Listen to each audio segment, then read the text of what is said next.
Ito'y based sa isinagawa naming pagsasaliksik. At kasi nga, sabi ko nga, 2021 pa namin i-discuss ito, yung sa nakaraang programa namin sa isang radio station. At ngayon, nandito na kami sa Bataan TV. Topic pa rin ito. Mainit na ito. Sabi, isang nakababahalang balita ang lumabas mula sa lokal na pamahalaan ng Limay, Bataan. Ito'y matapos maglabas ng ulat ang Commission on Audit. Commission on Audit, pinag-usapan natin kanina, COA. Matapos maglabas nga ng ulat ang COA na nagdududa sa tamang paggamit. Hindi kami yung nagdududa. Yung COA ang nagdududa. Nagdududa sa tamang paggamit ng Special Education Fund o SEF. Take note Special Education Fund. Education, Para ito sa isang kontrobersyal na reclamation project. Grabe. Ito, sister, umawa ka sa ang halaga ng project. Ang halaga ng proyekto ay umaabot sa 269 million. Wow! 313,621.34 cents. Wow. Sister, isang malaking halaga na dapat sana ay ginugol. Tama. Para sa programang pang-edukasyon. Pang-edukasyon. Kaya tinatawag na Special Education Fund. Ang tanong ko sa iyo, kapatid, ano-ano ba ang natuklasan ng Commission on Audit at maling paggamit ng pondo? Pakisagot nga. Ganito.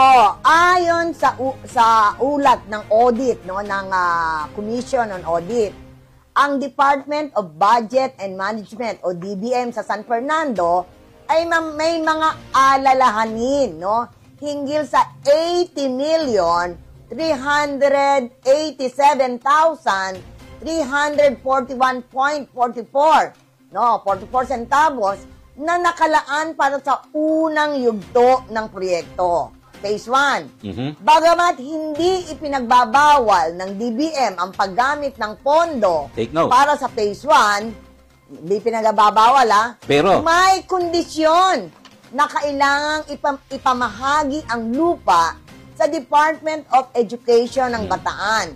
Alinsunod sa Section 6.77 ng Annual Procurement Report, ARR, Ngunit, mas malalim na problema ang lumitaw sa mga Phase 2 at Phase 3 ng proyekto, kung saan nakalaan ang 188 million.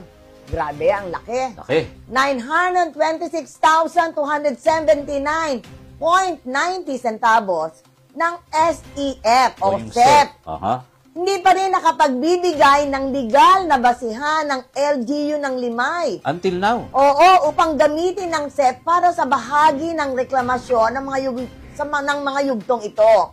Kung hindi nila maipapaliwanag ang legalidad ng paggamit ng pondo, posible silang makatanggap ng Notice of Disallowance tulad ng nakasaad sa Section 6.8-B ng ARR, Inilahad na ang requirement na ito noong 2021 pa. Tama ka, Kuya Mike. Ngunit tanging ang 80 million sa Phase 1 ang inaprubahan ng DBM sa San Fernando. So, sobra-sobra, di ba? 80 million lang pala. Tapos umabot na sa 188 million. Grabe, ano ba yan? Ano naman ito tinatawag na adverse opinion ng COA, isang malinaw na pagtutol. Nakakaintindi siguro dito, karamihan yung mga CPA. Naglabas ang Commission on Audit ng isang adverse opinion sa 2023 financial statements ng Limay LGU na isang malaking red flag. Di ba napag-uusapan yung mga... Red flag, hindi dapat. Di ba yung medyo related, yung sa paggasta ng di ba yung... Di ba, mainit ngayon si VP Sara. Ini-question yung paggasta. Ito naman, yung ginawang paggasta ng LGU Limay, na isang malaking red flag para sa integridad ng pondo ng proyekto. Tama. Ang adverse opinion na ito ay dulot ng maling pag-uulat. Take note, maling pag-uulat ng reclaim land na na-forfeit na pala. Ay, grabe. Ng Philippine Reclamation Authority o PRA, Senesoriano. Grabe. Dahil sa mga katanungan sa pagmamay-ari ng lupa, nagkaroon ng pagkakamali sa mga financial statements ng Limay, pati na rin sa cash flow nito. Ipinapakita ng isyong ito ang posibleng maling pamamahala ng pondo ng bayan at mga record na may kinalaman dito. Sister. Grabe, ano ba yan? No, at ito naman, Kuya Mike. May karagdagan ka? Oo. Ang pagpapatuloy ng paglabag at legal na usapin. Ayan, ha? Paglabag at legal na usapin. Pag sinabing paglabag, may ginawang mali. Oo. Red flag nga di ba? Pinagbabawal. Okay, go. Habang patuloy ang issue, nagiging mas komplikado ang sitwasyon. Sa isang email na ipinadala sa Department of Environment and Natural Resources DNR. o DNR Region 3, binanggit ang patuloy na konstruksyon ng mga illegal na reclaimed na lupa. So, nagpapatuloy pa rin ang construction? Yes, oo. Kahit na hindi pa na-aprobahan ang clearance mula sa PRA, no? Isang kondisyon na kinakailangan bago magpatuloy ang proyekto. Kailangan may clearance sa PRA, pero sila dire-diretso. Hindi pa bayad ang 10% penalty na itinakda. Ay, naku, may penalty na pala. Yan? May penalty pa. Kaya't hindi pa opisyal na nagkakaroon ng clearance mula sa PRA. Ang malinaw na paglabag sa mga kondisyon ng PRA Board Resolution 5998 at sa mga kondisyon ng Environmental Compliance Certificate o ECC ay nagbigay ng matinding agam-agam sa mga otoridad. Yan, Grabe, ano ba yan? Natin yung mga latest photos ng reclamation. Oo, grabe. Dahil dyan, Ate Seni, ito naman ang kwento ng walang hanggang paglabag. Walang hanggang. Ano ba yan? Sabi, hindi natatapos. Hindi ito ang unang pagkakataon na naharap ang LGU Limay sa mga paglabag. Sa higit 4 na taon ng proyekto, isang bagay lang ang patuloy na problema. Grabe. Ang permit o clearance mula sa Philippine Reclamation Authority matapos ang ilang taon ng palagi ang paglabag, nagbigay na ng multa at penalty ang mga ahensya sa mga ahensya ng gobyerno, ngunit tila hindi pa rin natutugunan ang pangunahing issue na to. Grabe. Noong nagdaang, ito, bago lang,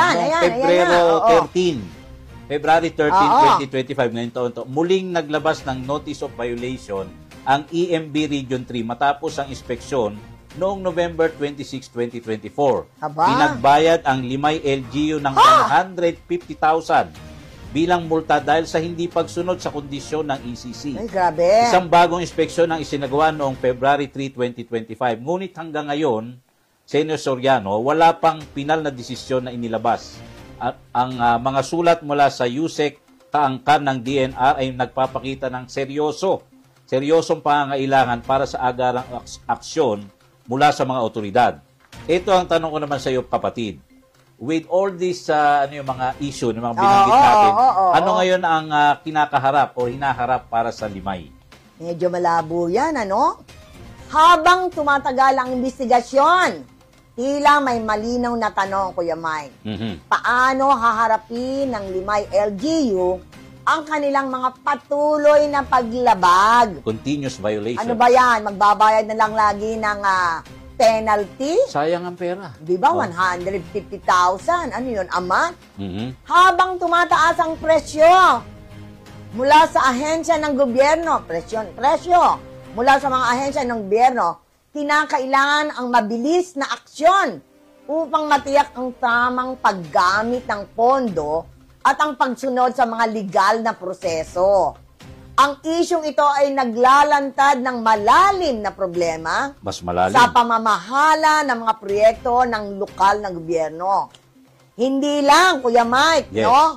Sa pondo ang pinag-uusapan dito, kundi pati na rin ang transparency at accountability sa bawat proyekto na tinatangkilik ng mga mamamayan. Ang hindi pagsunod sa mga itinakdang regulasyon at maling paggamit ng pondo ay nagdudulot ng mga seryosong epekto sa komunidad. Kaya't nararapat na tumindig ang mga otoridad upang itama ang pagkakamaling ito at tiyakin na hindi na mauulit ang mga ganitong issue. Ibig ko bang sabihin, Kuya Mike, ganito? Kung ito ay sinimulan doon na sa namatay na Mayor Nelson David, dahil ang pumalit ay ang pumalit ay ang kanyang anak. Sana man lang nakita nung anak ko ano yung mali na nagawa doon sa proseso. In his time, kung siya pa rin ang tama na niya. Di Oh, ba? at this point, na siya ang nandirito na nakaupo. Mm-mm. Dapat itinama niya na kung ano yung maling prosesong nagawa ng kanyang ama. Saka ito not to mention, from what I've heard, yung pondo ng Limay as of January 2024 ay more or less meron pang 3 billion pesos. Naku po, Diyos ko. Sayang naman kung yan ay mapupunta lang sa mga puro penalty system. At saka yung penalty 150,000 a month.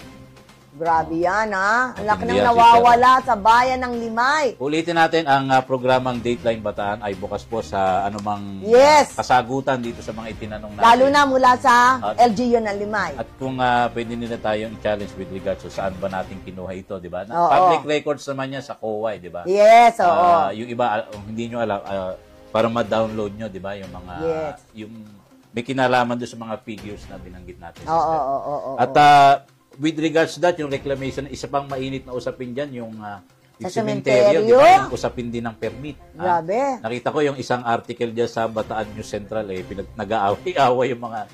Pero yan po ay based dun sa... Alam mo, pinagtataka ko, sinasabi, permit o clearance. Bakit hindi magawa ng leader? Saka sister, wala ba silang legal officer? Di ba? Saka Legal hindi, consultant? ano ba yan? Yung gusto lang na lang nila, wala nang pakialam kung may clearance o wala. Kasi hindi pwede, sabi nga natin, susunod tayo sa tamang proseso. Tamang proseso. O, di ba? Hinihingi ang clearance. O bago ka magtuloy ng anumang project o proyekto, dapat cleared. Di ba? Para wala kang masasalubong na penalty. Saka nakita mo yung sinasabi, 100 milyon. Oo. Hindi po maliliit na pera na pwedeng, tsaka yun lang bakit kukuha ka ng pondo sa SEP? Reclamation ng project mo. Ay, meron bang go signal sa SEP board? Dapat yung para sa edukasyon. Sa edukasyon yun, no? Kaya medyo tingnan po natin mabuti. No? Hindi po pwedeng may pera yung isang bulsa ko, pero itong bulsang ito ay para sa edukasyon, pero dinukod ko pa rin. Inilagay ko doon sa ibang proyekto. No? Mali po yun. Yes, Kaya medyo pag-aralan po natin yan. Gaya ng sinabi ni Kuya Mike, kung ano man po yung inyong puna o nais na i-correct o dagdagan ng impormasyon ng aming tinatalakay na issue, bukas po ang programang Dateline Bataan.